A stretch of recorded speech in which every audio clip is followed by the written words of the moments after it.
ये इंसानी फितरत है कि हम वर्तमान में रहते हुए भविष्य की कल्पना करते हैं और उसे संवारने की योजनाएं बनाते हैं। आज में रहते हुए हम कल के लिए ढेरों सपने बुन लेते हैं, जबकि हकीकत ये है कि कई बार जिंदगी अचानक ऐसे बदलती है कि अगले पल का भी भरोसा नहीं किया जा सकता। आज का एक केस ऐसे ही एक सुंदर भविष्य का सपना सजोने वाली लड़की की आप बीती है, जिसकी उम्मीदें एक पल में तहस नहस हो गईं और खुशियां मातम में बदल गईं।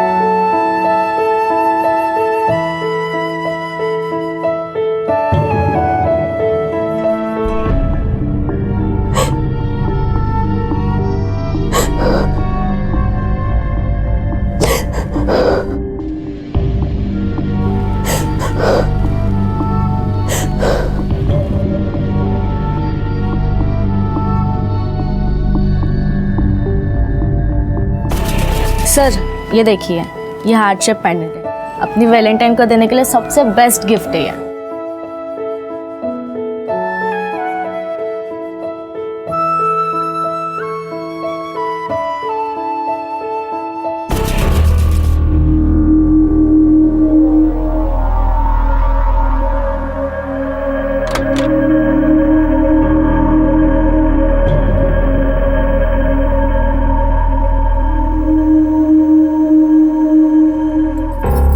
प्रिया, बेटा क्या प्रॉब्लम है? 3 दिन हुए तुझे कॉलेज गए हुए, क्या हुआ?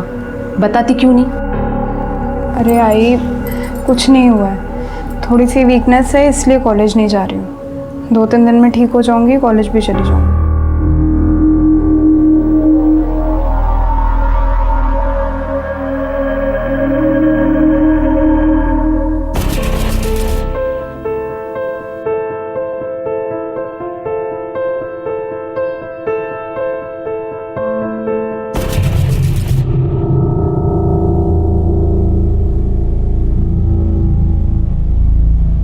ताई, ताई नाश्ता कर लो ना।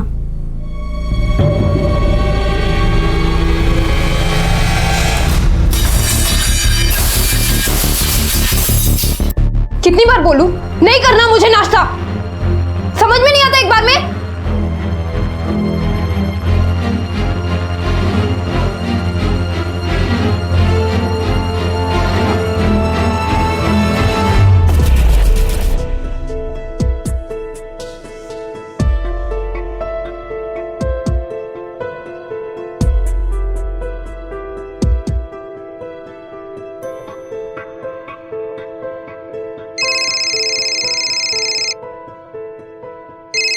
अब चल आई, मैंने किसका फोन था?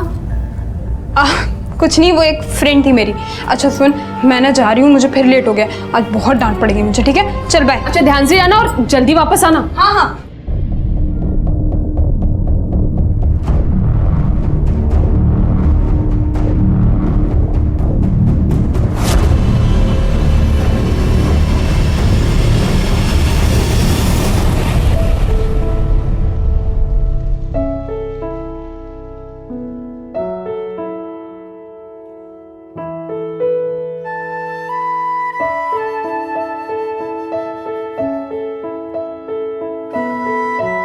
तुम्हारे लिए मेरे पास और एक सरप्राइज है।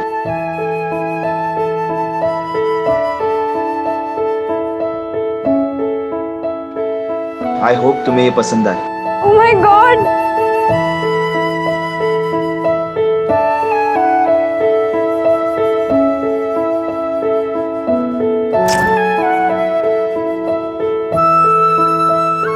Thank you so much. I love you. I love you too.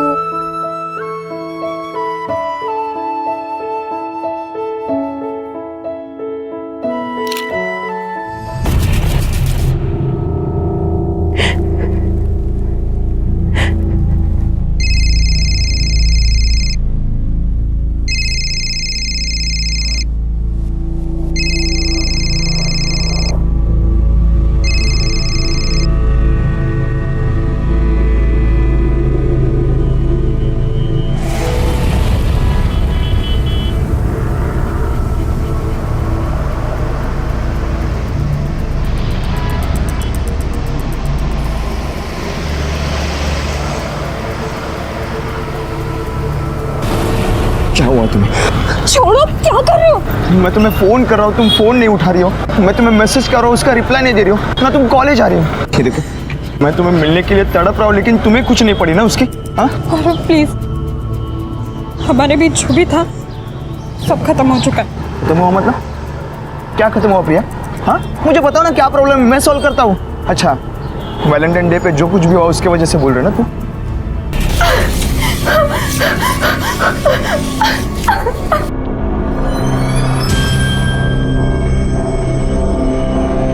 Gaurav please, बहस मत करो। मैं बहस कर रहा हूँ? प्लीज गौरव समझो, मैं सेल्फिश नहीं हूँ। मैं नहीं चाहती कि मेरी वजह से मेरी फैमिली को कोई भी प्रॉब्लम हो। तुम प्लीज आज के बाद मुझसे मिलने की या मुझे कॉल करने की कोशिश भी मत करना। भूल जाओ मुझे प्लीज। प्रिया, प्रिया सुनो तो।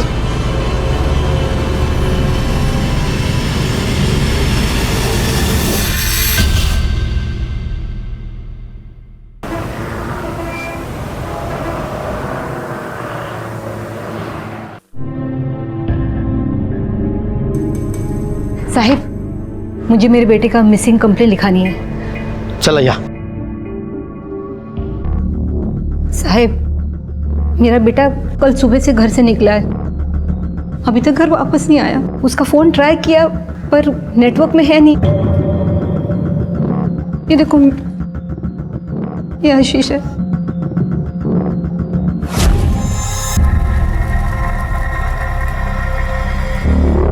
कुछ बता कर गया था कहाँ जा रहा है? वैसे तो साहब वो तो कुछ बताया नहीं, पर वो तो हीराबाई रानी के वहीं पर गया होगा। अपने घर से ज्यादा वहीं पर रहता है। अपना पढ़ाई लिखाई छोड़कर उसको भी ना हीराबाई की जैसे समाज सुधार का भूत सवार हो गया। ये हीराबाई रानी कौन है? साहब बहुत चालू औरत है, पता नहीं क्या घुट्टी पिलाती है। ये नए नए छोकरों को ना पागल बना के कुछ उल्टा सीधा काम करवाती है। शिंदे, ये आशीष के जितने भी डिटेल्स है सारे नोट कर लो। ठीक है साहब। और आप फिक्र मत करो, हम देखते हैं ये हीराबाई रानी कौन है। रुक रुक, ज्यादा स्माइल करती हो। ये तो जमा है मुझे, वो स्माइल वाली फोटो है ना, उसमें सेम को डालो। ठीक है मैम। ऐसा लगना चाहिए वो मुझे अवार्ड दे रही है। Okay ma'am. लेकिन ध्यान से बनवाना। हाँ। किसी को समझ में नहीं आना चाहिए ये फोटोशॉपी है। नहीं मैम, किसी को समझ नहीं आया। ओके।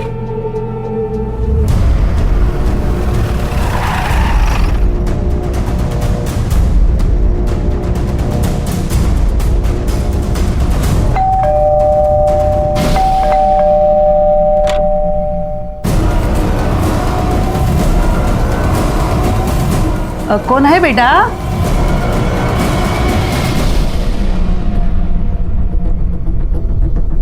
Thank you.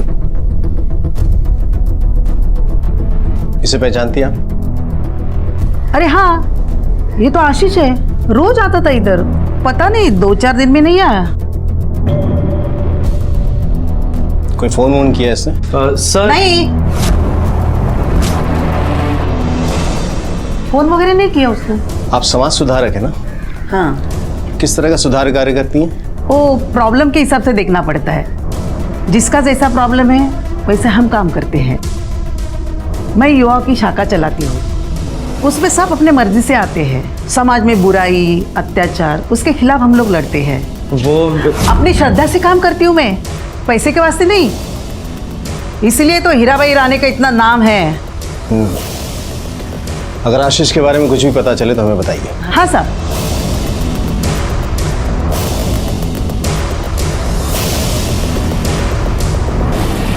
झूठ बोल रही है सोशल वर्कर, इसे कुछ नहीं बहुत कुछ पता है। सर, आपने एक बात का गौर किया? वो लड़का कुछ बोलना चाहता था, लेकिन उसने उस लड़के को रोक दिया। तू काय को बीच में बड़बड़ कर रहा था? हाँ, चल पढ़ाई कर जा। तू काय को खड़ी है? चल अंदर जा।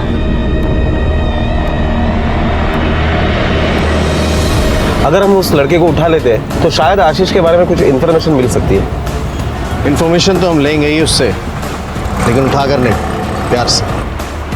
वरना हो सकता है डर कर वो झूठ बोल दे। पता करो क्या करता है, कहाँ आता जाता है। Okay sir.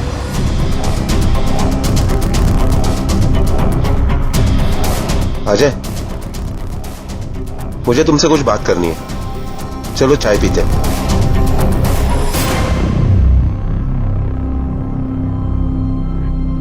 अजय, सुबह तुम कुछ आशीष के बारे में बताना चाहते थे, बताओ बात क्या है? हाँ सर आशीष पहले अक्सर हमारे घर पर आया करता था, फिर अभी बीच में उसका किसी लड़की के साथ अफेयर चालू हो गया, तब से उसने हमारे घर पर आना एकदम कम कर दिया।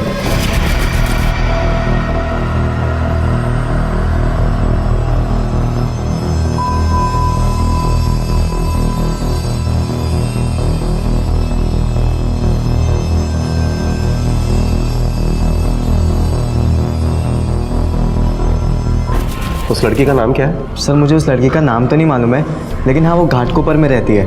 मैंने उसे कई बार देखा है। घाटकोपर? सर, ये आशीष की कॉल रिकॉर्ड। इसके मुताबिक आशीष ने इस पर्टिकुलर नंबर पर दिन में लगभग 10 बार फोन किया है। किसी प्रिया जोशी के नाम पर यह नंबर रजिस्टर्ड है और एड्रेस घाटकोपर का है। घाटकोपर? सर, हीराबाई का लड़का अजय, उसने कहा था कि आशीष की गर्लफ्रेंड घाटकोपर में रहती है। शायद मुझे लगता है ये वही लड़की है। चलो इस प्रिया से मिलकर देखते हैं कि आशीष और इसके क्या संबंध है।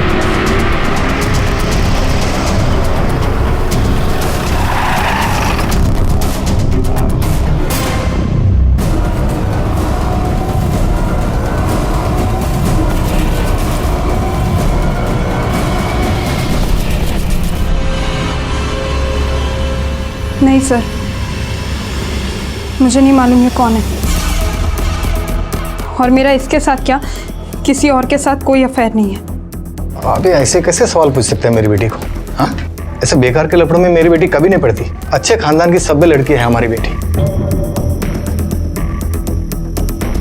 पिछले कई दिनों से परेशान है बेचारी, पता नहीं कौन उसे ब्लैंक कॉल करके परेशान कर रहा है, और अब आप लोग भी आ गए। आपकी लड़की को कोई परेशान कर रहा है और आपने पुलिस कंप्लेंट नहीं करवाई। अच्छे खानदान वाले क्या पुलिस कंप्लेंट नहीं करते? क्यों कंप्लेंट करके आफत मोल लेनी साहब? पता नहीं वो कौन सर पिरा है, क्या मालूम आजकल वो एसिड फेंकना एक मामूली फैशन बन गया है। अब देव ना करो मेरी बेटी के साथ अगर कुछ हो गया ऐसी घटना तो मेरी बेटी की तो जिंदगी बर्बाद हो जाएगी। ये कौन है? आओ बेटी, ये मेरी छोटी बेटी है पल्लवी। चलिए मान भी ले कि प्रिया को कोई और परेशान कर रहा था, फिर भी आशीष के कई सारे कॉल हैं इसके मोबाइल पे पिछले कुछ दिनों में। उसके बारे में क्या कहना है आपका? होंगे साहब, मैंने कब मना किया, लेकिन वो फोन करके मेरी बेटी को परेशान करता था। मेरी बेटी ने उसे कभी फोन नहीं किया साहब, वो तो उसे जानती तक नहीं कि वो कौन है।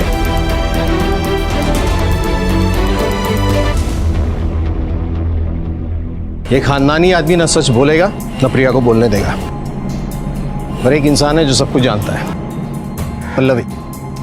उसे कॉन्फिडेंस में लेना पड़ेगा। सर, आपको लगता है वो सच बोलेगी? बुलवाना होगा।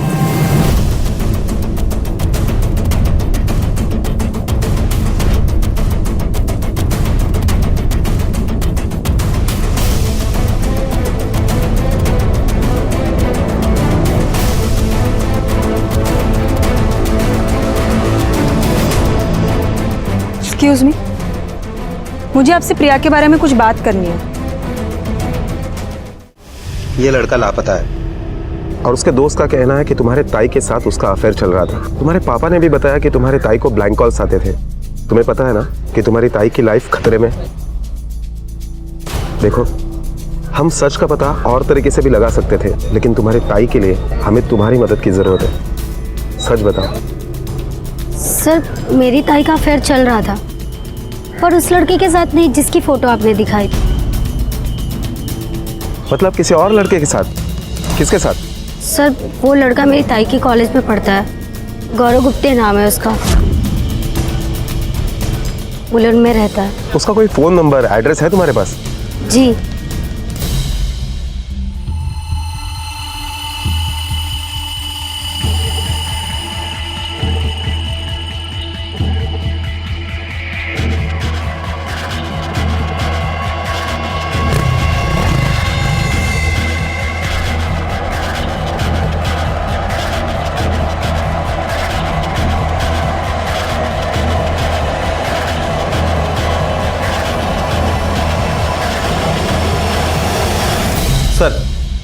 ये प्रिया के पिछले 3 महीने के कॉल रिकॉर्ड्स हैं और इसके मुताबिक गौरव दिन में प्रिया को लगभग हर आधे घंटे में फोन किया करता था। इसका मतलब है कि पल्लवी सच कह रही थी कि गौरव और प्रिया का अफेयर चल रहा है, वरना कोई लड़का किसी लड़की को इतना फोन नहीं करता। पिछले कुछ हफ्तों में गौरव ने प्रिया को दिन में लगभग 2 या 3 ही बार कॉल किया है। इसका मतलब है कि गौरव और प्रिया का ब्रेकअप हो चुका था, उसके बाद वो आशीष से मिली। चलो गौरव से पूछ लेते हैं कि सच क्या है।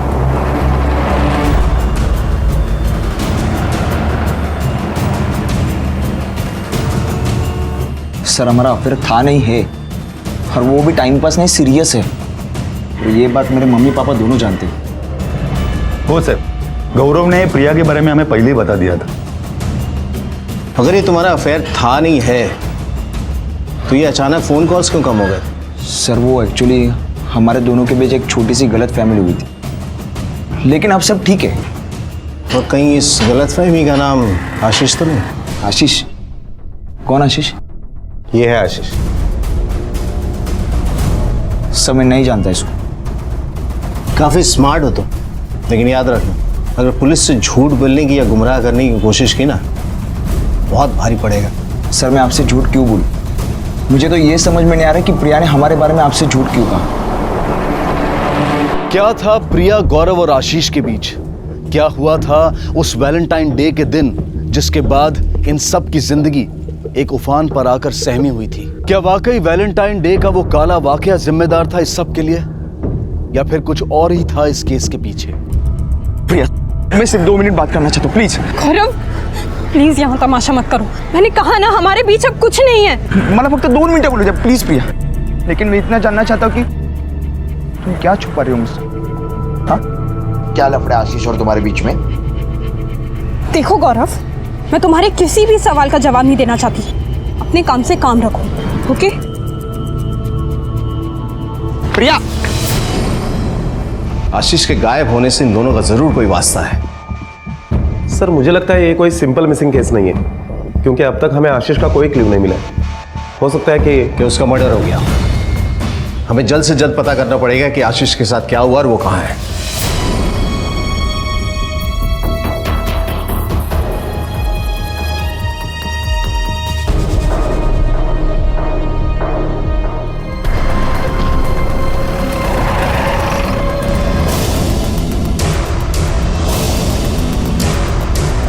कहाँ जा रहे हैं आप? अंदर चलिए, आपकी बेटी से पूछताछ करें।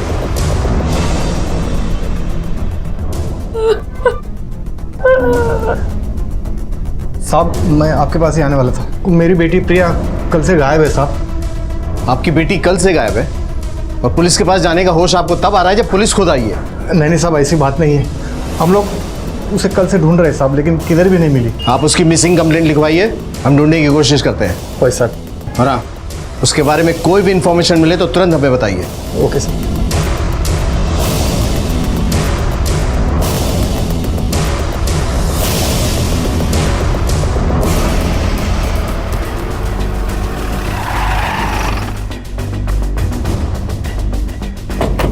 सर इसी जंगल में बॉडी मिली है।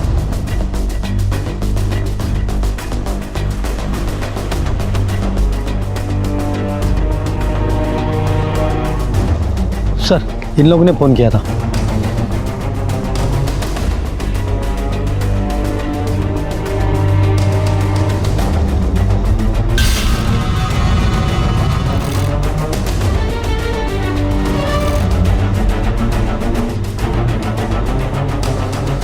बॉडी की स्मेल और हालत देखकर लग रहा है कि इसे आज नहीं 3-4 दिन पहले मारा है।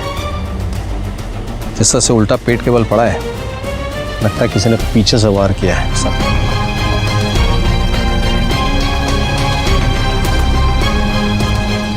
फोटोग्राफर और फॉरेंसिक टीम को बुलाओ एविडेंस कलेक्ट करने के लिए। बॉडी को पोस्टमार्टम के लिए भेजो। Okay sir.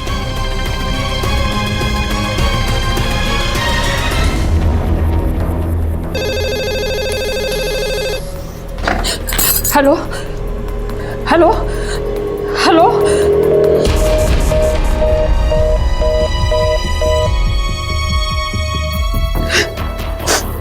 ब्लैंक कॉल था, ये जरूर प्रिया ही होगी।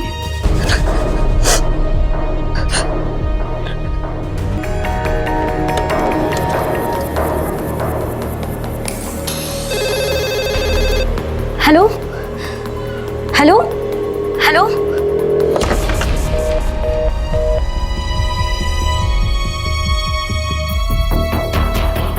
मैं बोल रही हूँ ना, वो प्रिया ही है, वही ये फोन कर रही है और उसी की ब्लैंक कॉल है। कुछ भी करो, मुझे मेरी प्रिया ला के दे दो।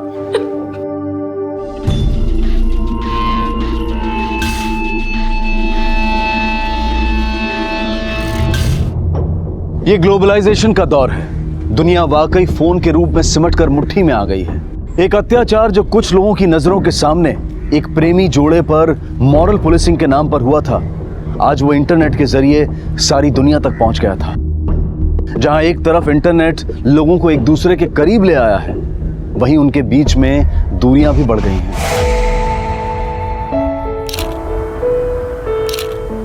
अरे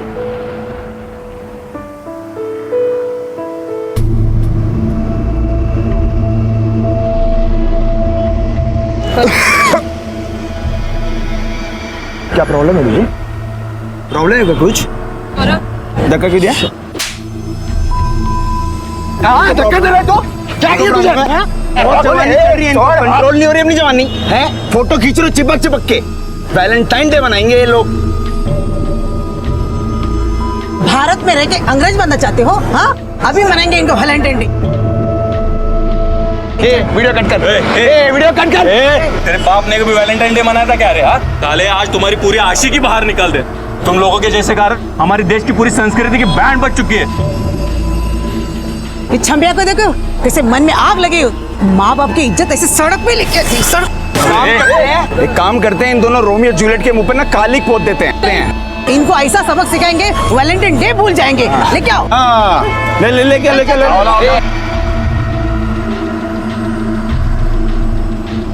ये क्या कर रहे हैं? छोड़ ये मत क्या कर रहे हैं? और मेरी बात, आखिरी बात सुन लो तुम लोग। अगर आज के बाद दिखे तुम दोनों हैं ये प्यार की चोंच लड़ाते हुए, तो देख लेना बेटा, वहीं भेज दूंगा जहां से आए हो। वैलेंटाइन डे बनाएंगे तुम लोग। चलो चलो चल।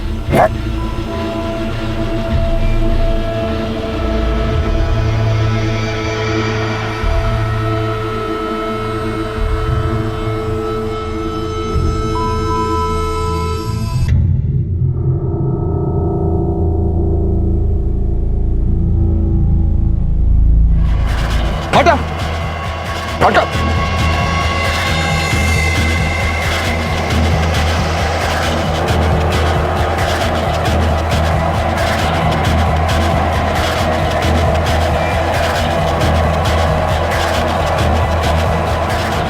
चलो जल्दी चलो। आज की जनरेशन आज की सोच के साथ बड़ी हो रही है, तो फिर क्यों कुछ लोग अपना नजरिया दूसरों पर थोपना चाहते हैं? कौन है ये लोग जो अपनी ही जबानी संस्कृति के संरक्षक बनकर घूम रहे हैं? चाहते क्या हैं ये, और इन्हें हक दिया किसने? आशीष का कत्ल और प्रिया का लापता होना, हर इंसान का अपनी बात से मुकर जाना, क्या ये सब वाकई उस वीडियो से जुड़ा था या फिर सच की पहचान होनी अभी बाकी थी?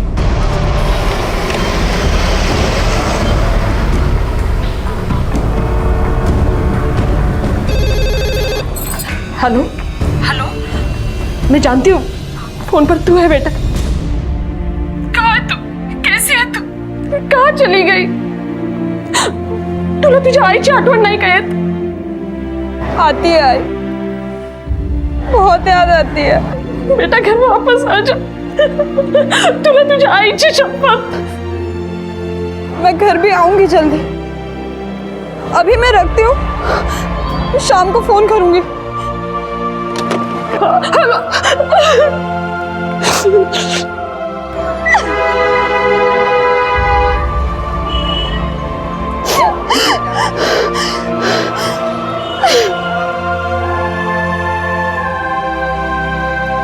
इस वीडियो को देखकर लग रहा है कि गौरव और प्रिया ने झूठ क्यों बोला। अब ये वीडियो इस केस का क्लू बनेगा। ये आदमी और ये आईपी एड्रेस हमें आशीष के कातिल तक लेके जाएगा। Okay sir.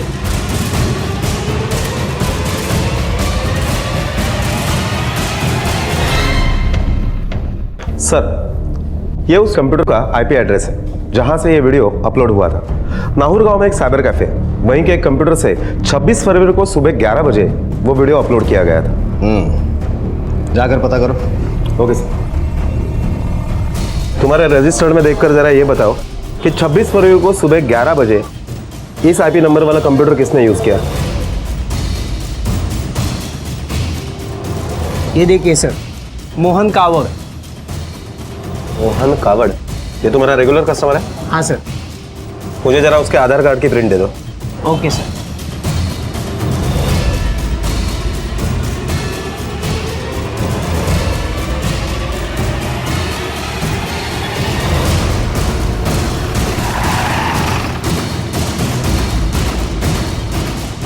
अरे क्या हुआ साहब?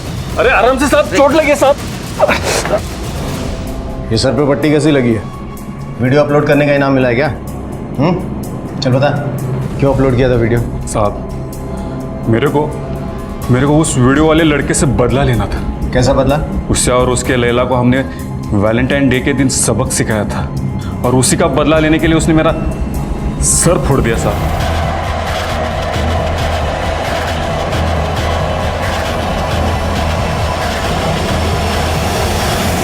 इसी खुन्नस में मैंने उन दोनों का वीडियो इंटरनेट पे अपलोड कर दिया साहब। चल काका, देख बे आशीष, मेरे को अभी के अभी वो तोता महीना का वीडियो ना इंटरनेट पे अपलोड करके दे दे। अरे काका मैं कल करके दूंगा ना, मैं अभी जल्दी में हूँ, जाने दो ना। तू हर बार ना मेरे को गोली देता है और कल कुछ और ही बताएगा। अच्छा सुनो, एक काम करो, ये फोन खोल के दे देता हूँ, आप ना खुद कर लो, ठीक है? खुद कर लीजिए आप। ठीक है चलो, चल। ओके। तेरे बाप ने दिया तुझे इजाजत समाज सुधार के नाम पे गुंडागर्दी करने का? हैं? तुम लोग होते कौन हो समाज को बताने वाले कैसे जीना है? ये करो, वो मत करो, ऐसे रहो, वैसे रहो, ये मत पहनो, वो मत पहनो। तुम जैसे दिमागी बीमार लोगों को बाहर नहीं छोड़ना चाहिए, बल्कि सबक सिखाना चाहिए। अगर समाज में कुछ गलत हो रहा है तो पुलिस है, कानून है। तुम जैसे मंदबुद्धियों की जरूरत नहीं है समाज को। लेकर जाओ इसे।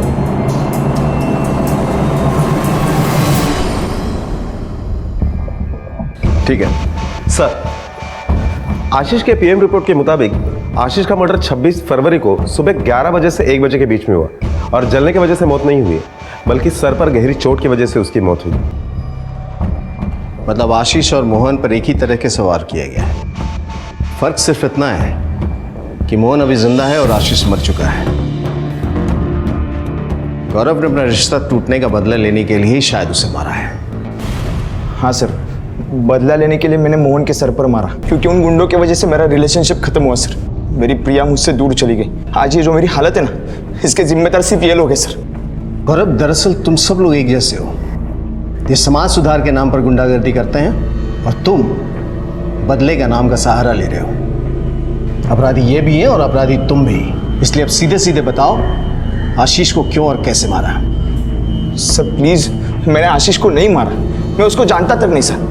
सब मैंने मोहन को मारा और ये मैं कबूल भी कर रहा हूँ सर। सब प्लीज मेरी बात सुनो, मैंने आशीष को नहीं मारा है। उस वैलेंटाइन वाक्य ने प्रिया को तुमसे दूर कर दिया और उसके बाद आशीष की हरकतें उसे तुमसे दूर करती चली गई, जिसकी वजह से तुमने सीधा उसे रास्ते से हटा दिया। सर प्लीज मुझ पर यकीन कीजिए, मैंने आशीष को नहीं मारा है सर। और यह आशीष और प्रिया का चक्कर मैंने आपसे सुना सर, और यह समझने के बाद मैंने प्रिया को पूछने की कोशिश की सर। तुम क्या छुपा रही हो मुझसे? हाँ, क्या लफड़ा आशीष और तुम्हारे बीच में? देखो गौरव, मैं तुम्हारे किसी भी सवाल का जवाब नहीं देना चाहती। अपने काम से काम रखो। प्रिया, इसके बाद भी तुम चाहते हो कि हम विश्वास कर ले कि तुमने आशीष को नहीं मारा? सर मैं सच बोल रहा हूँ, आई शपथ सच बोल रहा हूँ सर। मैंने नहीं मारा आशीष को। ये खुद नहीं बोलेगा, इसे अपने तरीके से बुलवाना होगा। अपना हाथ तब तक नहीं रोकना जब तक ये सच ना बोले। सर सर सर सुनो तो सही सर, प्लीज। सर, हमने गौरव पर सब आजमा लिया, लेकिन अब भी उसका यही कहना है कि उसने आशीष को नहीं मारा। हो सकता है कि वो सच बोल रहा हो। राउत, ये भी पॉसिबिलिटी है कि प्रिया ने ही आशीष को मारा और उसके बाद घर से गायब हो गई हो। सर, ये भी तो हो सकता है कि उन दोनों ने मिलकर ये प्लान किया हो और बदले के लिए गौरव ने आशीष को मार दिया होगा और उसके बाद प्रिया कहीं छुप गई होगी। प्रिया का यूं छुपना प्लान का ही हिस्सा हो। राउत, प्रिया की तस्वीर सारे पुलिस स्टेशन में भेज दो और हाईवेज और रोडवेज को अलर्ट कर दो कि 24 घंटा नजर रखें। एक भी मिनट मिस नहीं होना चाहिए। Okay sir. अब तक की तहकीकात से पुलिस इस नतीजे पर पहुंची थी कि प्रिया और गौरव में से कोई आशीष का कातिल हो सकता है। सवाल बहुत थे पर जवाब तलब नहीं थे, जो पुलिस की मुश्किलें बढ़ा रहे थे। प्रिया जो अचानक गायब हुई थी और गौरव जिसने मोहन पर हमला किया था, क्या सच वाकई इनके इर्द गिर्द था या पुलिस को अभी इस बात की पहचान करनी थी?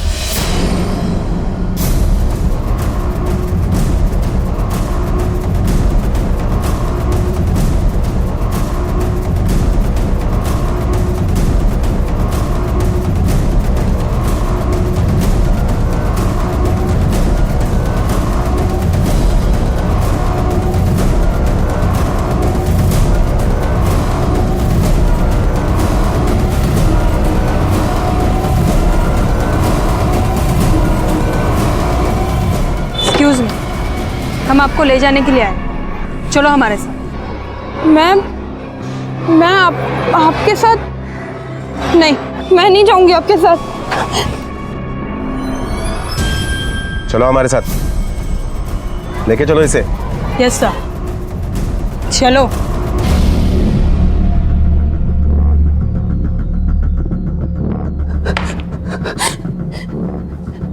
यस सर,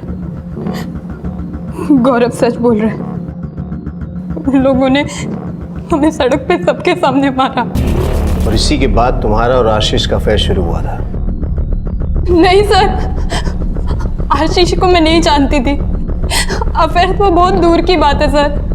वो उस दिन के बाद से मुझे परेशान करने लगा था, मेरा पीछा करता था।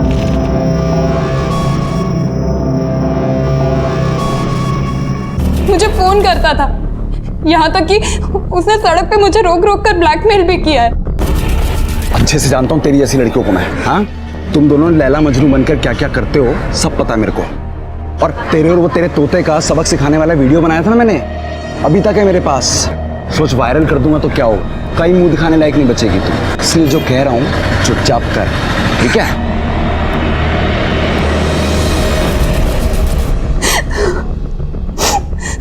जब वो वीडियो वायरल हुआ तो बहुत डर गई थी।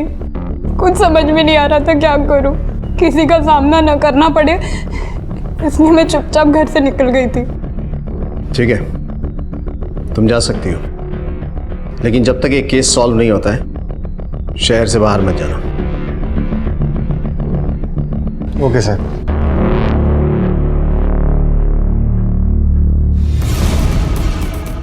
आशीष की मौत सर पे रॉड मारने से हुई है, जलने से नहीं। और अगर किसी ने उसे मारने के बाद इसलिए जलाया ताकि उसकी पहचान ना हो सके तो उसका पेट नहीं बल्कि फेस जलाएगा। मतलब बॉडी की पहचान मिटाने के लिए आग नहीं लगाई है, बल्कि फोन को जलाने के लिए। ऐसा क्या है इस फोन में जिसकी वजह से इसे जलाया है? कोई फोटोज, SMS या वीडियोस? राउत, सॉफ्टवेयर टेक्नीशियन को बोलो कि इस मोबाइल का डेटा जल्द से जल्द रिकवर करें। Okay sir.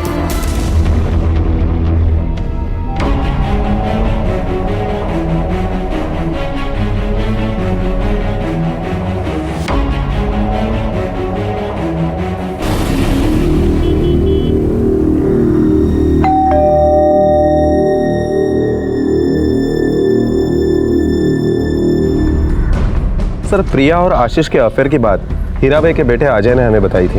सर, आशीष पहले अक्सर हमारे घर पर आया करता था, फिर अभी बीच में उसका किसी लड़की के साथ अफेयर चालू हो गया, तब से उसने हमारे घर पर आना एकदम कम कर दिया। तो बिल्कुल झूठ है। उसने हमें गुमराह क्यों किया? सर, मुझे लगता है कि अजय की यही झूठ बोलने की वजह इस केस को सॉल्व करने में हमारी मदद करेगी। क्या कंडीशन है आशीष के मोबाइल के डेटा रिकवरी की? सर, मैंने टीम लगाई है और उन्हीं से मुझे पता चला है कि किसी ने तो आशीष के मोबाइल से सिम कार्ड और मेमोरी कार्ड निकालने की कोशिश की, लेकिन उसमें वो कामयाब नहीं हुआ, इसलिए उसने वो मोबाइल जला दिया। एक फोन के लिए किसी ने इतना एफर्ट किया, ऐसा क्या इंपॉर्टेंट है इस फोन में? आशीष की लाश के पास जो मोबाइल फोन पाया गया था, जलने की वजह से उसका डेटा हासिल करना मुश्किल हो रहा था। हीराबाई और उसका परिवार भी शक के दायरे में था, लेकिन पुलिस ने इंतजार करने की बजाय अंधेरे में तीर चलाने की सोची। आखिर क्या रहस्य था उस वैलेंटाइन वीडियो का? क्यों मारा आशीष को? मैं क्यों मारूंगी उसे?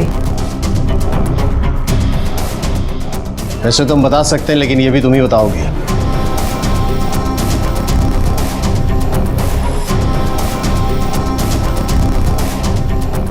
हाँ, मैंने मारा आशीष को। क्यों मारा? वो बताने की जबरदस्ती तो नहीं है ना। मैं बोली ना मैंने मारा, मुझे अरेस्ट कर लो। वो तो हम करेंगे। अरेस्ट करो इसे।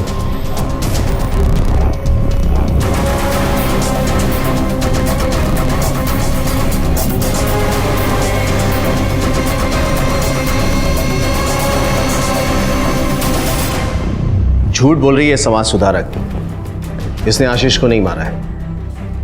मतलब तुमने इसका कन्फेशन नहीं देखा? क्या कॉन्फिडेंस के साथ बोली कि मैंने नहीं मारा है और फिर अचानक पलट गई। राउत, इन तीनों के कॉल रिकॉर्ड से लोकेशन पता करो। हीराबाई, उसकी बेटी अर्चना और अजय। पता करो आशीष के कत्ल के वक्त ये तीनों कहाँ थे। Okay sir.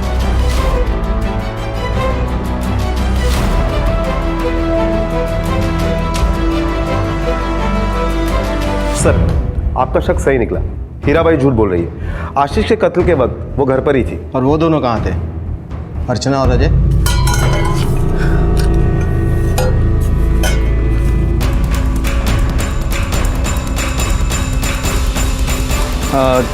मैं वही आ रहा था सर, आई के लिए नाश्ता लेके। आई की छोड़, और अब तेरे लिए तेरी पसंद का नाश्ता बनवा, क्योंकि अब इसकी जरूरत तेरे आई को नहीं है, तुझे है। सर ये क्या? चल। अरे सर मैंने क्या किया सर? सर मैंने कुछ भी नहीं किया सर, सच्ची मैंने कुछ नहीं किया सर मुझे क्यों लेके जा रहे हो आप लोग?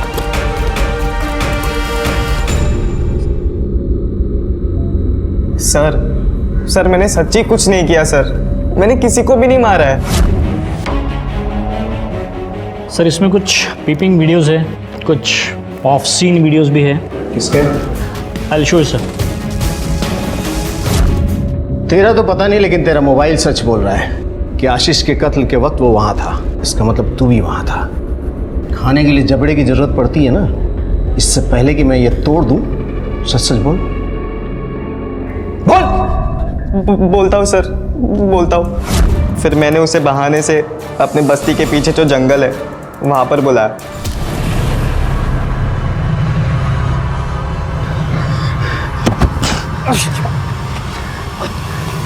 साले तुझ पे भरोसा किया तो तूने भरोसे का ये फायदा उठाया। हाँ भाई मारा था तुझे मैंने। चल पासवर्ड बता, तूने क्या पासवर्ड रखा था फोल्डर का? ए पासवर्ड बता, अरे पासवर्ड बता मेरे को।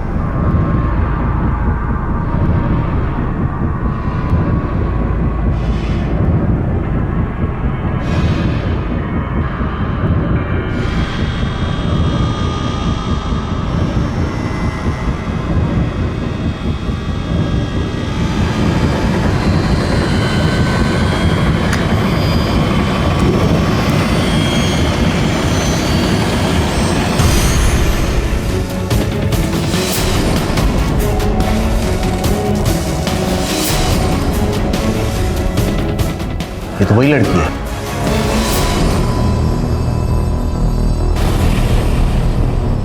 सर उसने मेरी बहन की इतनी गंदी वीडियो बनाई थी, वो देखकर मेरा दिमाग खराब हो गया।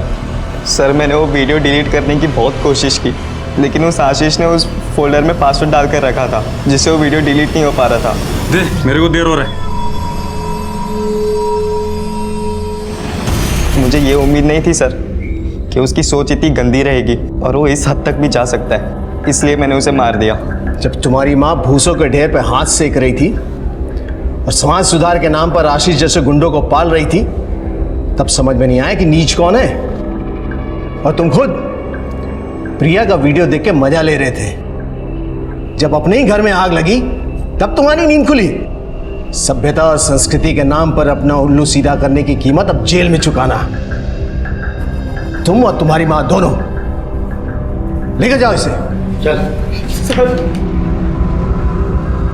किसी को नैतिकता का पाठ पढ़ाने से पहले हमें अपने गिरेबान में झांकना होगा, और सबसे जरूरी ऐसे लोगों की बातों और भड़कावे में ना आए और कानून और संविधान पर विश्वास रखें। समाज सुधार के नाम पर अपराध करने वाले ये लोग संविधान और कानून को भी ताक पर रख देते हैं। हीराबाई और उसकी शाखा इसी का उदाहरण है।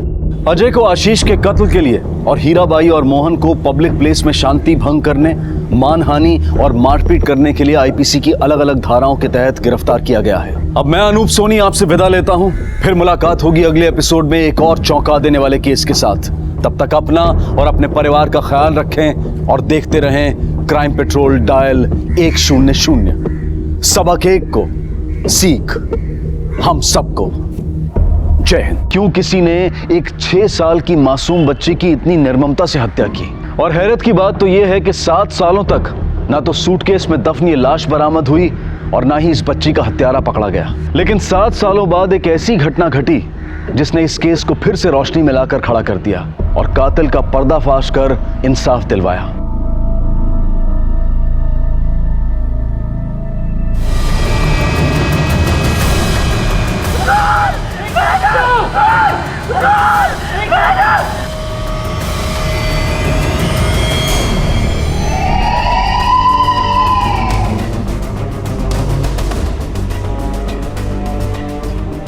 साहब, विक्टिम का नाम नैना सेठ है, ये इनका पति का घर साहब। Murder weapon? सारा घर छान डाला, कुछ नहीं मिला। बेडरूम में कुछ सामान बिखरा पड़ा था, कुछ गहने और कैश गायब थे साहब। मतलब बर्गलरी केस और मर्डर, तो बड़ी अजीब बात। चोर या मर्डरर एक वार में भी इन्हें रोक सकता था। अच्छा, फोरेंसिक को फोटोग्राफर आ रहे? हाँ साहब, आ ही रहे साहब। रिया बेबी को बचा लो साहब, रिया बेबी को बचा लो। बचा लेंगे, पहले आप रोना बंद कीजिए और ये बताइए कि क्या हुआ। वो आदमी साहब, छोड़ो मुझे, छोड़ दो रिया बेबी को, वो छोड़ करो सर, छोड़ो साहब, रिया बेबी को ढूंढो सर। देखिए, हम पूरी कोशिश करेंगे उन्हें ढूंढने की, लेकिन आप भी शहर छोड़कर मत जाइएगा। पूछताछ के लिए आपकी जरूरत पड़ सकती है। शिंदे कुठे? खाले साहेब, लोकांची विचारपूस करतायत। सर मैं पूरा टाइम गेट पे ही था, कोई नहीं दिखा। मैं एक आदमी न रिया बेबी। पक्का यहीं थे? जी सर। ड्यूटी पे सो तो नहीं गए थे? नहीं सर पूरा टाइम गेट पे ही था, 1 सेकंड के लिए नहीं हिला सर। बिल्डिंग की और कोई एंट्री है? सर ये पीछे का गेट है जो हमेशा बंद रहता है सर। तो ये गेट लांग कर तो कोई भी आ सकता है। कहाँ है कैमरा यहाँ? सर वो कैमरा क्या यहाँ? वो कैमरा ही नहीं है, पीछे की तरफ भी तो कैमरा होना चाहिए ना।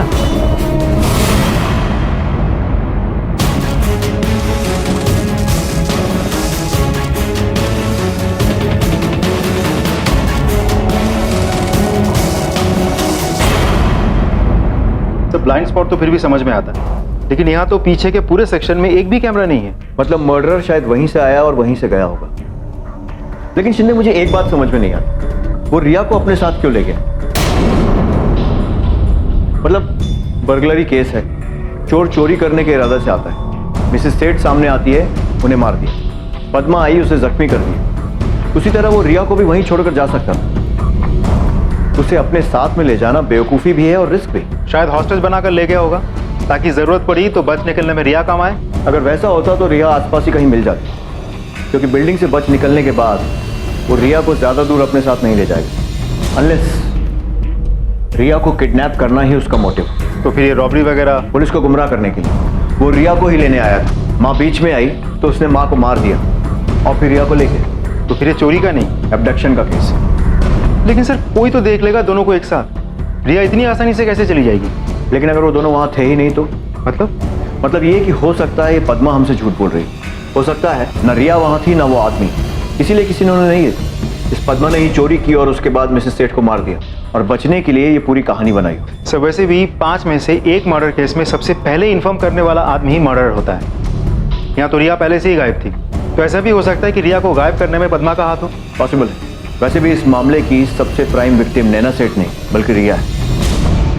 एक काम करो, इस पद्मा का बैकग्राउंड चेक करो, कहाँ रहती है, घर में कौन कौन है, कब आई और इस सेठ परिवार के साथ कब से, सब कुछ। Yes sir. और रिया की भी डिटेल्स चेक करना शुरू करते हैं, देखते हैं शायद कोई सस्पेक्ट निकला है जो रिया को किडनैप करना चाहता। नैना सेठ के हस्बैंड से कोई कांटेक्ट हुआ? नहीं सर, अभी तक नॉट रीचेबल। फोन रिकॉर्ड्स मंगवा सबके। Yes sir.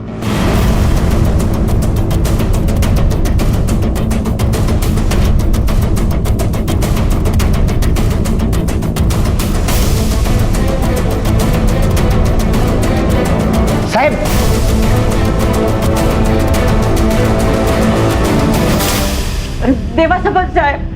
मुझे रिया बेबी के बारे में कुछ नहीं मालूम। जितना मुझे मालूम था मैंने आपको बता दिया साहब। मुझे जितनी रिया बेबी की पड़ी है ना उतनी उसके माँ बाप को भी नहीं पड़ी थी साहब।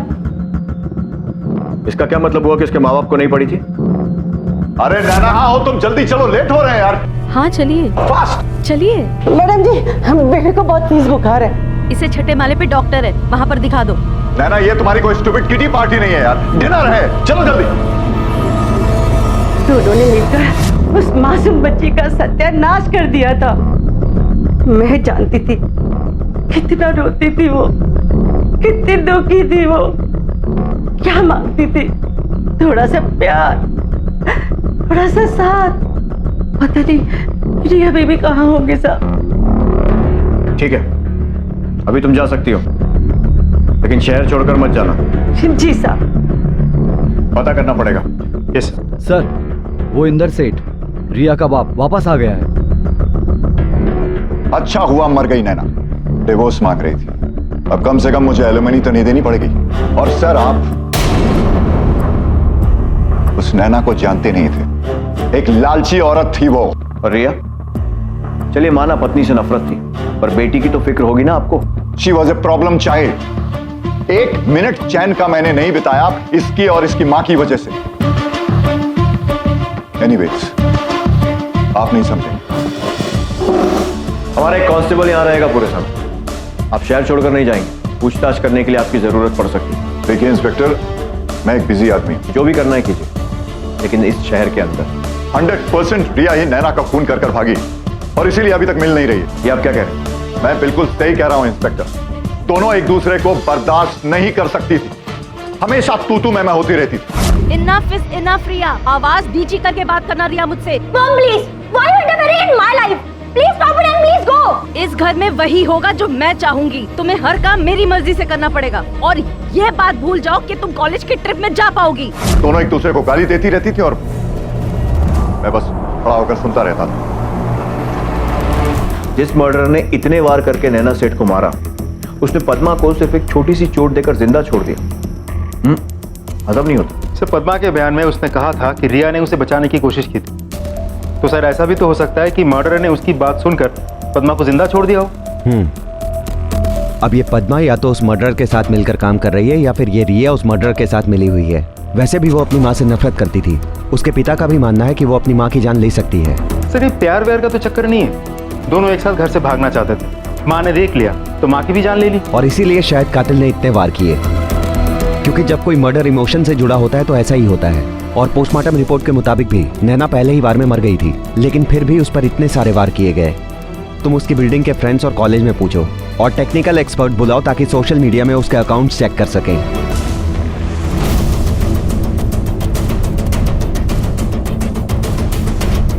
एक मिनट, ये पेज खोलो। Born alone will die alone. मरने से क्यों डरूं, धोखा तो मुझे लाइफ ने दिया है। जन्म देकर मौत दी, thank you, happy mother's day.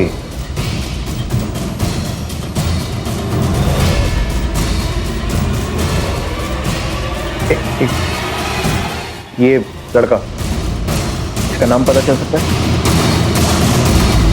No sir, tag नहीं किया और ना ही कोई कमेंट्स, ना लाइक, ना शेयर किया गया। इस लड़के की इन्फॉर्मेशन निकालना मुश्किल है।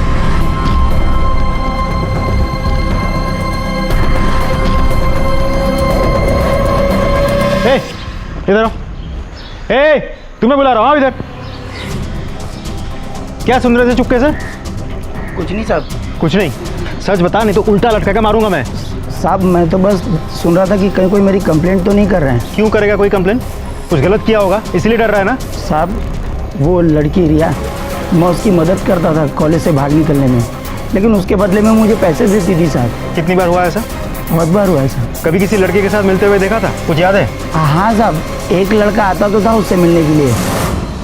और इस तरह इस मामले में पहली बार पुलिस को एक महत्वपूर्ण बढ़त मिली। लेकिन रिया से अक्सर मिलने वाला वो लड़का कौन था?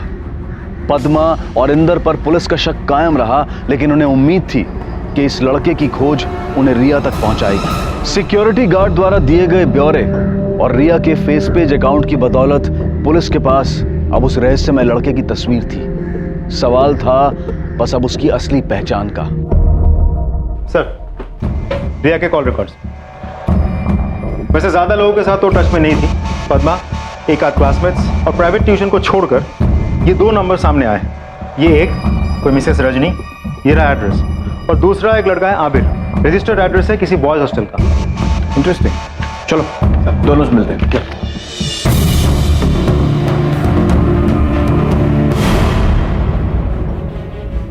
आपके पिताजी? नहीं नहीं, मेरे पति थे। ओह, आई एम सॉरी, मुझे इस समय ऐसे आपको डिस्टर्ब नहीं करना चाहिए था, लेकिन एक जांच चल रही है और उसी के सिलसिले में आपसे कुछ बातचीत करनी। ये ऑफ कोर्स, बताइए। करीब 2 महीने पहले आप किसी रिया सेठ से बातचीत हुई थी आपकी? रिया सेठ? मैं तो ऐसी किसी औरत को नहीं जानती। लड़की है, कॉलेज में पढ़ती है। उसी के फ़ोन रिकॉर्ड्स में हमें आपका नंबर मिला। कुछ 3 कॉल्स घुमाए गए थे। लेकिन मैं ऐसी किसी लड़की को नहीं जानती हूँ। हो सकता है रॉन्ग नंबर हो। ठीक है, कुछ याद आए तो बता दीजिए। वैसे क्या उम्र थी आपके पति की? 65 के थे। ओके। ये औरत रजनी खुद है 40 साल की मुश्किल से, और पति 65 साल का। अचानक हार्ट अटैक से पति की मौत हो जाती है। नहीं सर, ये रजनी मुझे बहुत डाउटफुल लगी सर। शिंदे, एक काम करो, किसी को भेजकर उस पर नजर रखो। मैं भी इस एड्रेस पर पहुंच गया हूं, लेकिन ये हॉस्टल नहीं, अनाथ आश्रम है। ओके सर, चलो। यस सर, बताइए क्या हेल्प कर सकता हूँ मैं? मुझे अबीर से मिलना है, बुलाइए उसे। वो तो लापता है ना सर, हमने तो कंप्लेंट भी लिखवाई थी ऑर्फन रूल्स के हिसाब से। लापता है? कब से? 4 मई से। 4 मई से? क्यों सर, कहीं उसने कुछ गलत? आपको ऐसा क्यों लगा? जी ऐसी बात नहीं है सर, लेकिन वो थोड़ा हाथ से बाहर गया हुआ लड़का है। ड्रग्स की भी लत लगी थी उसे, डिप्रेशन की वजह से। अचानक गुस्सा हो जाता है, और इतना गुस्सा मानो पागलों जैसा। मुझे अबीर के सारे रिकॉर्ड्स चाहिए। निकलवाता हूँ सर। आबिर के ऑर्फनेज के रिकॉर्ड्स। गुड, बट सर 5 साल की उम्र में अनाथ हुआ था, तब से अनाथालय में ही है। फिर 2008 में उसे अडॉप्ट किया गया था। किसने अडॉप्ट किया? रजनी और हर्ष वाधवा ने। रजनी? उसकी एक छोटी बहन भी है जो पिछले 7 साल से लापता है।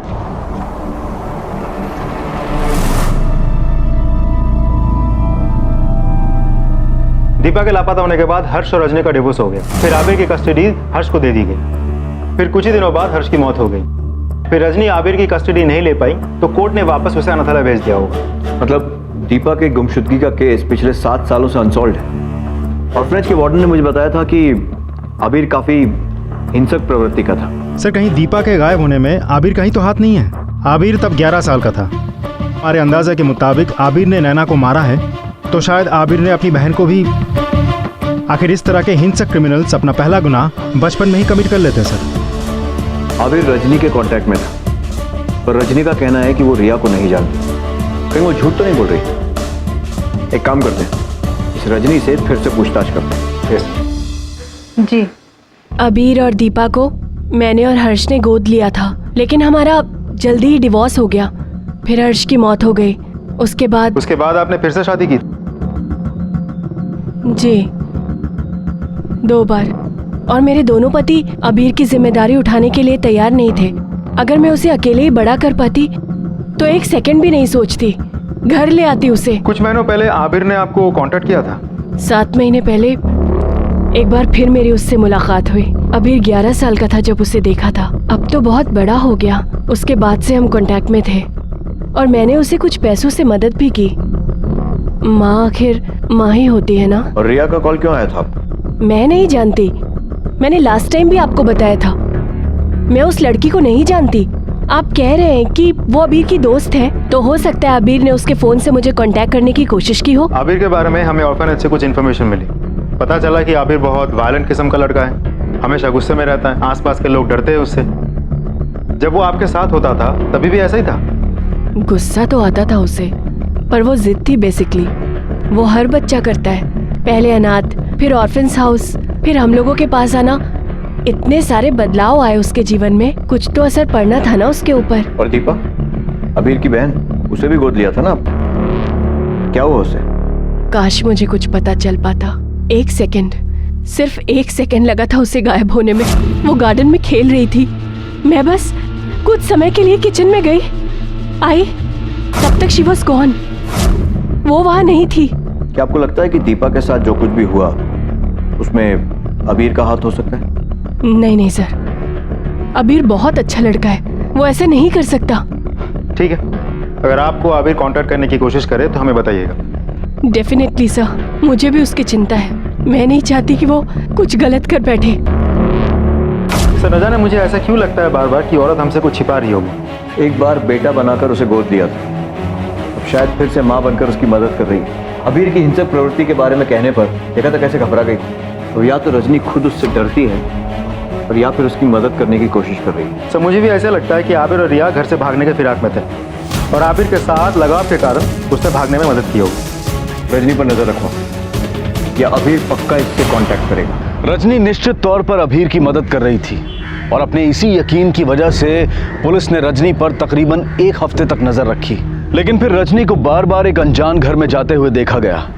पुलिस ने अनुमान लगाया कि शायद अबीर उस घर में हो सकता है। जब पुलिस ने आसपास के घरों में पूछताछ की तब उन्हें पता चला कि उस घर में 78 साल के कोई मिस्टर मखीजा रहते हैं, अकेले। इस जानकारी के मिलने के कुछ ही दिनों बाद रजनी को अपने साजो सामान सहित उसी घर में पनाह लेते हुए देखा गया।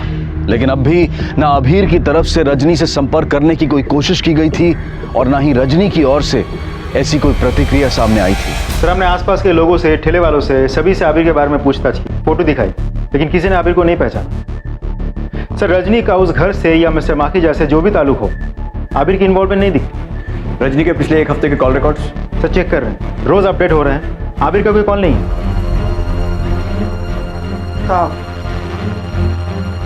क्या है सर? आपने आबिर के फोन रिकॉर्ड्स में से अननोन नंबर्स की इंफॉर्मेशन मांगी थी। आ गया सर। राजेंद्र सिंह, एड्रेस मिल गया। राजेंद्र सिंह, गौर से देखो और बताओ। सर, इन दोनों को तो उस दिन मैंने गोवा छोड़ा था सर। सर, मैं एक्चुअली मेरा प्राइवेट कार का बिजनेस है ना सर, और ये लड़का तो चर्ची है, हर बार गोवा जाने के लिए मेरी गाड़ी यूज करता था। और लड़की? इस लड़की को तो पहले कभी नहीं देखा सर, उस दिन पहली बार देखा था सर। क्या चल रहा था दोनों के बीच गाड़ी में? ठीक से याद करो।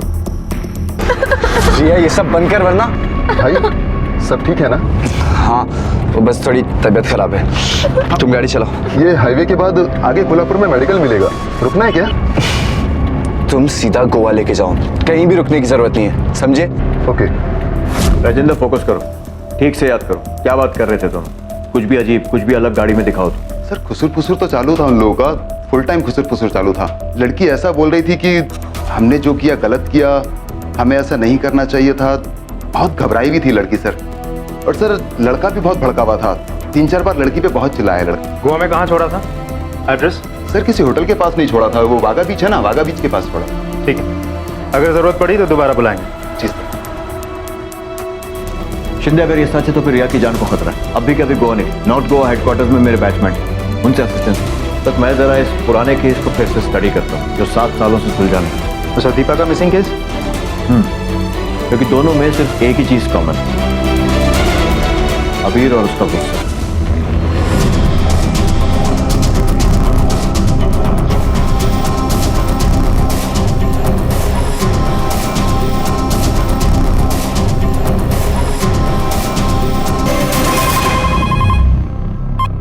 चलो सर, आबिर और रिया को पहले ट्रेस करना तो मुश्किल हो रहा था, लेकिन यहाँ के लोकल पुलिस के खबरी नेटवर्क टीम बहुत काम आई। एक खबरी ने आबिर को देखा है। उसे ये तो नहीं पता कि आबिर आता कहाँ से है, लेकिन ड्रग्स खरीदने जाता कहाँ है ये उसने देखा है। हमने इस एरिया को लोकेट कर लिया है और उस ड्रग्स बेचने वाले आदमी को भी लोकेट कर लिया है। पूरी टीम रेडी है, नजर टिकी हुई है, बस अभी यहाँ आबिर और रिया के आने के इंतजार है। ठीक है शिंदे, जैसी जरूरत लगे वैसा करो। जी सर। और मौका हाथ से निकलना नहीं चाहिए, लेकिन जरा ध्यान से। अबीर का कोई भरोसा नहीं है। Yes sir.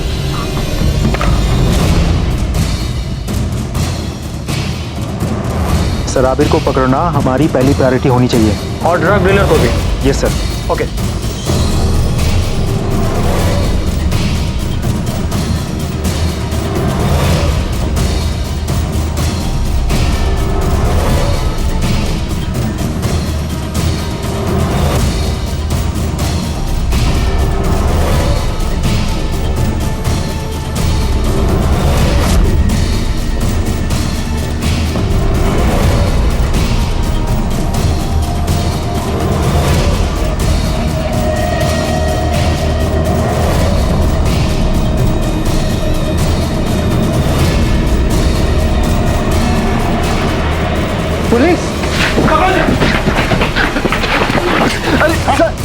कौन भगाया तुझे? हाँ? तेरे लिए मुंबई से गोवा आना पड़ा।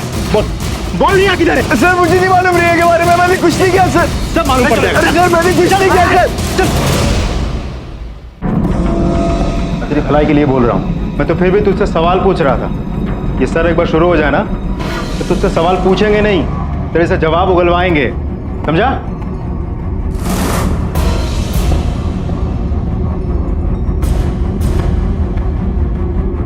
मैंने तुझे बोला था ना, लेकिन तू सुना नहीं। अब ये बेल्ट ही तुझसे जवाब उगलवाएगा। भाग गई वो, भाग गई। कहाँ? सर पता नहीं सर, मुझे लगा दैट शी लव्स मी, लेकिन सर नशा होने के बाद, मुंबई से भागने के बाद मुझे वहां पे जाके बोलती है कि that I am only a friend for her. अरे सर ऐसा कहीं होता है क्या? पता नहीं कौन सी दुनिया में जी रहा था मैं। फिर क्या हुआ? फिर क्या सर, अगले दिन सुबह उठ के देखा सारा पैसा और ज्वेलरी लेके भाग गई ब्लडी एस्केपिस्ट। तुझे क्या लगता है तू सब बकवास कहानी सुनाएगा और हम लोग मान लेंगे?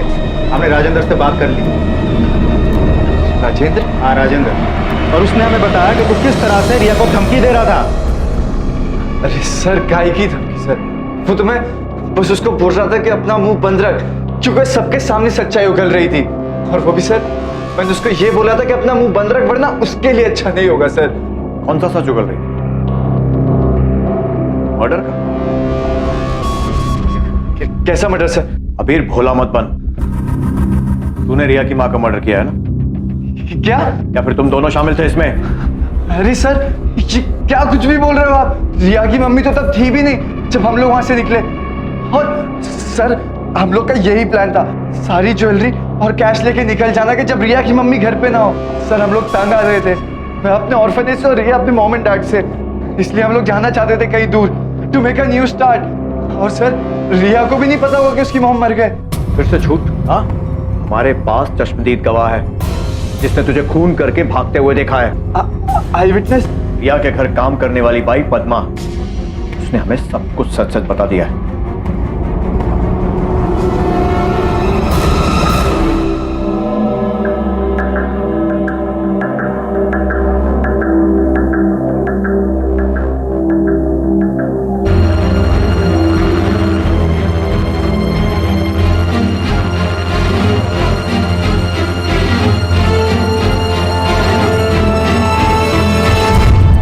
गोवा जा रही थी? गोवा क्यों जा रही थी? मेरा गांव है वहाँ, मैं उधर से ही हूँ सर। सच सच बताओ। हाय शपथ साहब, मैं गांव ही जा रही थी, मेरे परिवार के कुछ लोग हैं वहाँ, मुझे अब नहीं रहना यहाँ। रोज रोज रिया बेबी के बारे में सोचकर, और वो नालायक इंदर साहब, उनको मजा करते देख मैं नहीं देख सकती साहब। एक सच बात बोलूं, मुझे पूरा विश्वास हो गया कि रिया बेबी अब मर चुकी है। जिस हिसाब से उसका फोन नहीं आ रहा है, वो नक्कीच मर गई सर। रिया के मर्डर का बहाना देके नैना के मर्डर से बचना चाह रही थी तू? रिया के साथ जो लड़का था ना, उसे हमने पकड़ लिया है। उसी ने कहा है कि वो दोनों सिर्फ चोरी करना चाहते थे, चोरी किया और भाग गए। बची तू। वो झूठ बोल रहे सर, वो खुद को बचाने के लिए मुझे फंसा रहा है। मैंने जो कुछ भी देखा आपको बता दिया सर। वो तो मुझे भी मारने की कोशिश किया था। मैं झूठ क्यों बोलेगी सर?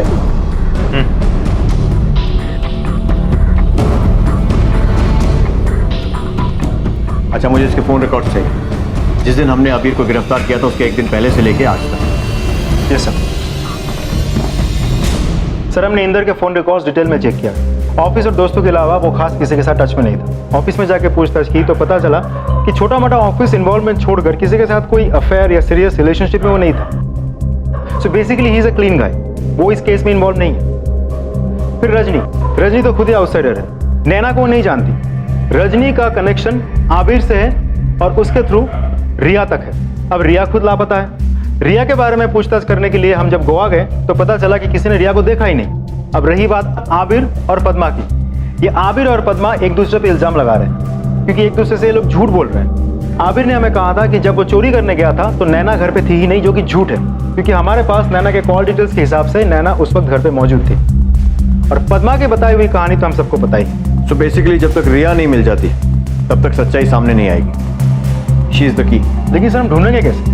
मुझे पक्का यकीन है कि पद्मा गोवा जा रही थी रिया से मिलने, लेकिन ये मानेगी नहीं। इसीलिए पद्मा के लेटेस्ट कॉल रिकॉर्ड मिलना बहुत जरूरी है। हो ना हो अबीर के गिरफ्तार होते ही रिया ने घबरा कर पद्मा को फोन किया हो।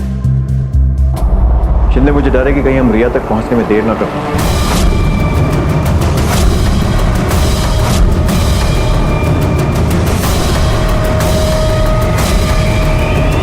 सर, आपने रजनी के डॉक्यूमेंट्स मंगवाए थे, उसका बैकग्राउंड भी चेक हो गया है सर। रजनी के तीनों पति हार्ट अटैक से मरे, तीनों 60 के ऊपर, अकेले और कोई परिवार भी नहीं। अरे रजनी का बैंक स्टेटमेंट हर पति की मौत के बाद बढ़ता ही गया। अब तो नया शिकार ढूंढ लिया उसने, मिस्टर मखीजा, उसी के साथ तो रहती है आजकल। तुमने सही कहा था शिंदे, इस रजनी के मामले में कुछ ना कुछ गड़बड़ जरूर है, और कोई केस भी नहीं है। कैसे होगा सर? डेथ तो नेचुरल है, मरने के बाद तुरंत बॉडी क्रिमेट कर दी गई, कहाँ से मिलेगा सबूत? सिवाय उसके लास्ट हस्बैंड के, विंसेंट जोन्स, कैथोलिक, मतलब उसकी बॉडी को जलाया नहीं बल्कि दफनाया गया। वो कहते हैं ना शिंदे, क्रिमिनल को हर बार लक की जरूरत पड़ती है, पर पुलिस को सिर्फ एक बार। इस विंसेंट की बॉडी निकलवाने का अरेंजमेंट करो। रजनी तो कंसेंट देने से नहीं, कोर्ट से वारंट निकलवाना पड़ेगा। और एक काम और करते हैं, इस अबीर से बात कर जरा पता करें कि उसको इन वारदातों के बारे में क्या मालूम। शायद इसी के जरिए उसकी लापता बहन की भी गुत्थी सुलझ जाए। Yes sir. सर प्लीज मैं जाने सर कितना बिठाओगे सर, अब बस करो ना। क्या करेगा बाहर जाकर? फिर से नशा?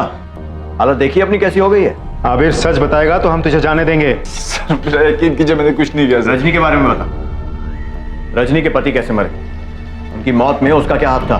तूने मदद की थी उसकी? अरे नहीं सर, सच बोल। नहीं पता मुझे सर कुछ भी। सर मुझे कुछ नहीं पता, मैंने किसी की मदद नहीं की, बस मुझे जाने दो। रिया कहाँ है? जिंदा है या मार दिया उसे रजनी के साथ मिलकर? सर मुझे नहीं पता सर रिया के बारे में सर। सर प्लीज सर मुझे जाने दो सर। अबीर दीपा कहाँ है? तेरी बहन, तूने मारा उसे?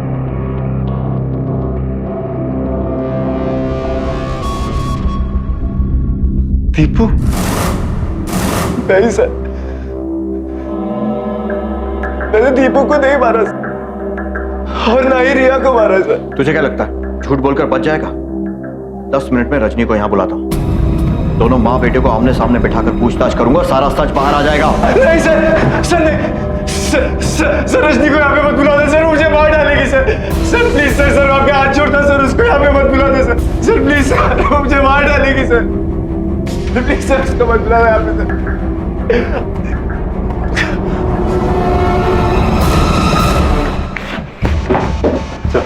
अभी स्टेबल है, लेकिन कुछ समय तक विड्रॉल सिम्टम्स होते ही रहेंगे। लेकिन सर आपने एक बात नोटिस की, रजनी का नाम सुनते ही उस पर क्या असर हुआ? सर विंसेंट जोन्स, मतलब रजनी के पति के पोस्टमार्टम रिपोर्ट। पोटेशियम क्लोराइड, इसका मतलब ये हार्ट अटैक नेचुरल नहीं था, ट्रिगर करवाया गया था। पोटेशियम क्लोराइड के इतने बड़े डोज से मिनटों में दिल की धड़कन रुक सकती है। You mean murder? यस। एक काम करो, अभी के अभी एक टीम लेकर जाओ, रजनी के घर की तलाशी लो, जहाँ वो अभी रहती है और जहाँ वो पहले रहती थी, और उसके बाद उसे पूछताछ के लिए यहाँ लेकर आओ। Yes sir.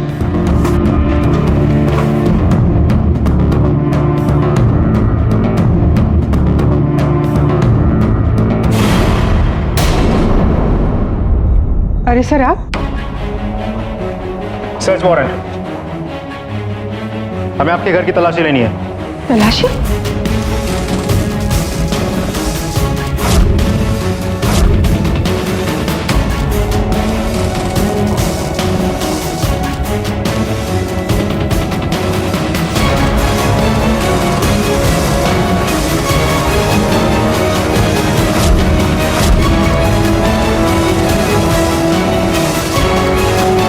Potassium chloride injection?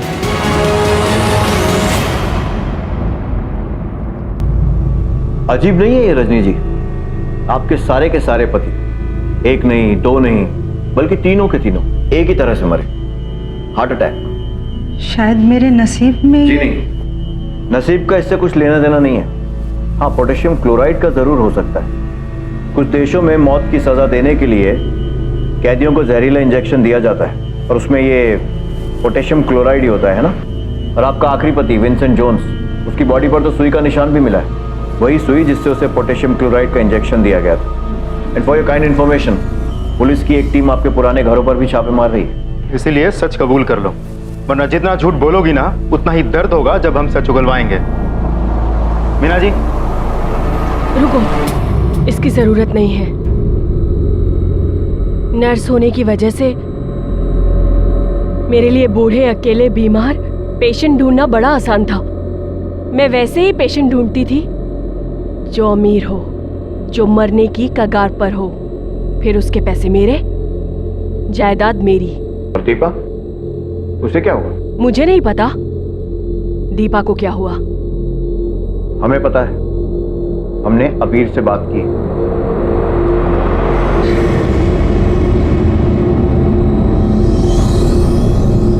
अबीर, देखो, अगर तुम अपनी बहन दीपा के बारे में सच सच बताओगे तो मैं प्रॉमिस करता हूं, रजनी जिंदगी भर जेल की सलाखों के पीछे सड़ेगी, तुम्हारा कुछ नहीं बिगाड़ पाई। बोलो अबीर, अपने लिए ना सही, अपनी बहन दीपा के लिए ही सच बोल दो। देखो, मुझे पता है कि तुम जानते हो कि दीपा के साथ क्या हुआ था। सच बता दो, रजनी को सजा मिलेगी और तुम्हें छुटकारा उस घाव से, उस बोझ से जो तुम इतने सालों से झेल रहे हो। बोलो।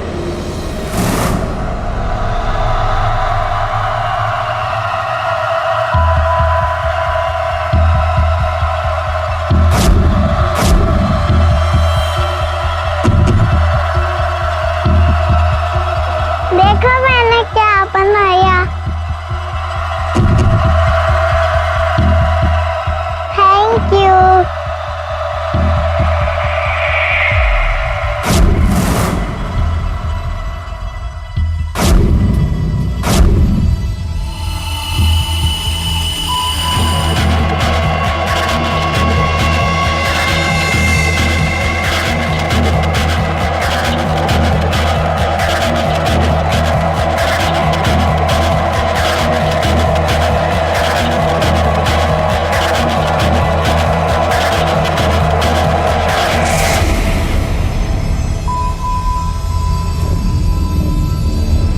अबीर, क्या कर रहे हो वहां मिट्टी में?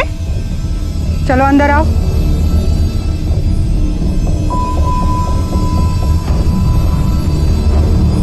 मैंने मना किया था ना वहां खेलने से, फिर भी खेल रहे थे। चलो अंदर आ जाओ।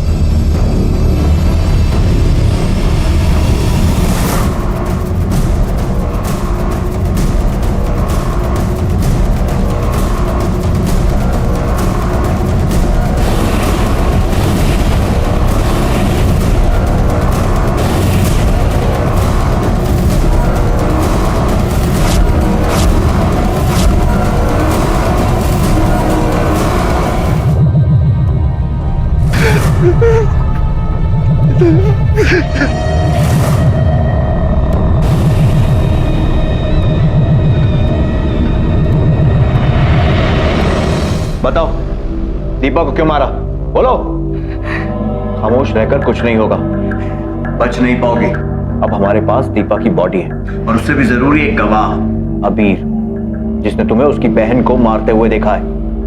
हर्ष से मैंने उसकी दौलत के लिए शादी की थी, लेकिन उस बूढ़े को अचानक फैमिली की कमी महसूस होने लगी। बाप बनना चाहता था, इसलिए हमने अबीर और दीपा को गोद ले लिया। ना चाहते हुए भी मुझे उसका साथ देना पड़ा। मैं जानती थी कि हर्ष कुछ दिनों में मरने वाला है, लेकिन ये नहीं चाहती थी कि उसकी सारी जायदाद दीपा और कबीर को मिल जाए। इसलिए मैंने दीपा को मार दिया और मौका देखकर मैं अबीर को भी मारने वाली थी, लेकिन तभी पता चला कि हर्ष ने मुझे ही धोखा दे दी। उसके पास कोई जमीन जायदाद नहीं थी, वो खुद कर्जे में डूबा हुआ था। मैंने उसे तुरंत डिवोर्स दे दिया और अबीर हर्ष के साथ चला गया। लेकिन कुछ दिनों में ही हर्ष की मौत हो गई और अबीर फिर से ऑर्फेन्स हाउस चला गया। लेकिन मुझे ये नहीं पता था कि दीपा को मारते हुए अबीर ने मुझे देख लिया था, नहीं तो मैं अबीर को भी नहीं छोड़ती। अब ये बताओ कि नैना के मर्डर और रिया के गायब होने से तुम्हारा क्या ताल्लुक है? मैं नहीं जानती, रिया और नैना के बारे में मैं कुछ नहीं जानती। जो सच था वो मैंने कबूल तो कर लिया ना। 7 सालों बाद नन्ही दीपा को इंसाफ मिला। ये बात साबित हो गई थी कि रजनी ने ही दीपा की जान ली, लेकिन नैना की मौत और रिया के गायब होने में उसका कोई हाथ नहीं था। आखिर पुलिस को अपना ध्यान फिर से उन दो संदिग्धों पर केंद्रित करना पड़ा, पद्मा और अभीर। लेकिन पुलिस के अनुभव और अचूक परख की बदौलत ये गुत्थी भी सुलझ गई। पद्मा के कॉल रिकॉर्ड्स ये देखो, इनकमिंग और आउटगोइंग कॉल कोड देखो। गोवा का है।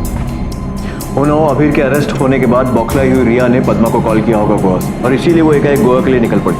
एक काम करो, ये लैंडलाइन नंबर्स कहाँ के ट्रेस करो और गोवा पुलिस से वहां पर रेड करने को बोलो। Yes sir.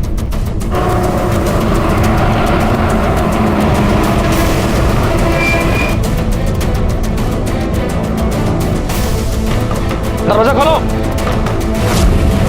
खोलो दरवाजा। मैनेजर चाबी दो।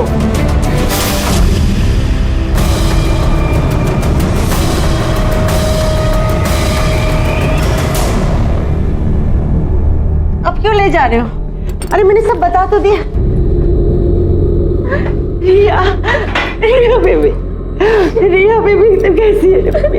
रिया बेबी, बेटा घर चला। कौन सा घर?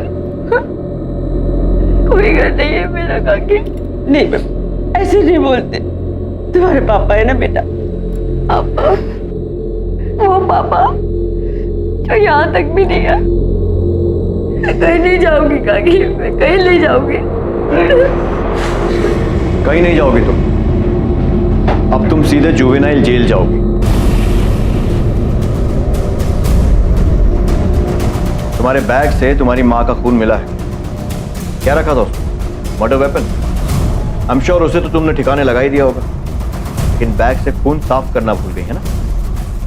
बस आप बात तो सुनो। कोई फायदा नहीं है, मदद नहीं कर पाओगे उसकी, बल्कि तुम भी जेल जाओगे रिया को बचाने के जुर्म में, और साथ में अभीर भी।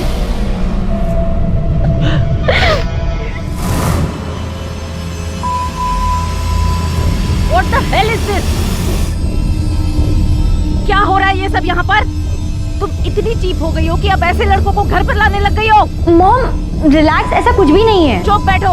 और तुम get out from here. Mom ये क्या कर रही हो?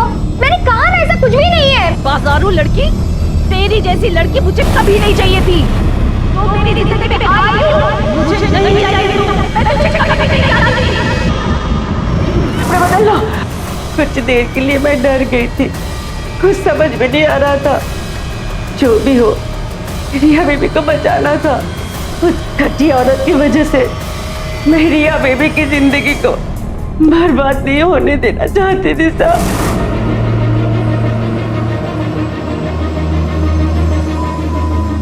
रिया बेबी संभालो। तुम लोग जाओ यहाँ से, भागो जल्दी से। लोगों को लगेगा कि चोर आया था। रिया बेबी की जिंदगी तो पहले से सजा थी।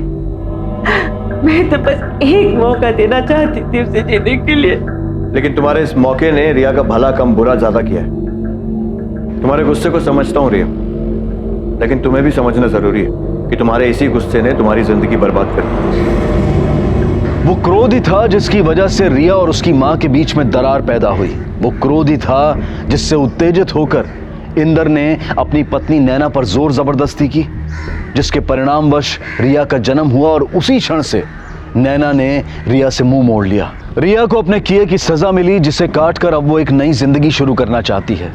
अतीत में मिले जख्मों को अभीर भुला चुका है, अब वो दोनों साथ में हैं। अब वो यतीम नहीं है। जिस तरह से एक नवजात पौधा जीवित रहने के लिए धूप और पानी पर निर्भर होता है, उसी तरह से इस दुनिया में जन्मे हर इंसान का विकास उसे मिलने वाले प्यार और परवरिश पर निर्भर होता है। बच्चों को जब प्यार नहीं मिलता, सही परवरिश नहीं मिलती, तो एक खाली जगह भर जाती है क्रोध से, और इसके परिणाम काफी खतरनाक हो सकते हैं। अब मैं अनूप सोनी आपसे विदा लेता हूं। फिर मुलाकात होगी अगले एपिसोड में एक और चौंका देने वाले केस के साथ। तब तक अपना और अपने परिवार का ख्याल रखें और देखते रहें क्राइम पेट्रोल डायल 100। सबक एक को सीख हम सबको। जय हिंद। ऐसे और भी मज़ेदार वीडियो के लिए हमारे चैनल को लाइक, शेयर और सब्सक्राइब करें।